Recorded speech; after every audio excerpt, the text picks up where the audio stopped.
तुम्हारे कदमों तले ये बोसा कबूल करना, मेरी तरफ़ से ये एक तोहफ़ा कबूल करना। खिलाफ तेरे अगर हुई है तो माफ़ करना, मेरी तरफ़ से भी एक इशारा कबूल करना। छुपा के रखना खुदी को खुद से बड़ी नवाजिश, चुरा के लाया हूँ एक पर्दा कबूल करना। तुम्हारी खातिर है जान हाजिर कसम तुम्हारी, निकालो दिल को मेरा ये सीना कबूल करना। मैं तुझको अपना बना के रखूं ये आरज़ू है, ये पेशकश भी अरे हसीना कबूल करना। लिखी है गज़लें तुम्हारी यादों के ही सहारे, अदा जो मेरा है शायराना कबूल करना।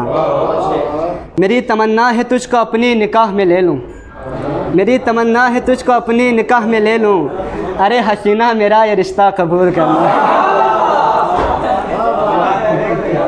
नहीं है काबिल तुम्हारा लेकिन मगर ये जानम, ये बेतकल्लुफ़ सा मेरा लहजा कबूल करना। तुम्हारी खातिर बहुत ही जंगें लड़ी हैं मैंने, ए शाहज़ादी ये शाहज़ादा कबूल करना।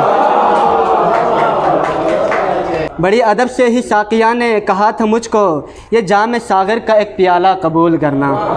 और आखिरी शेर के, मैं किसको मांगूँ दुआ में अपनी बताओ फरहत, मैं किसको मांगूँ दुआ में अपनी बताओ फरहत, लिखी है अपनी अना पे नोहा कबूल करना। बहुत शुक्रिया।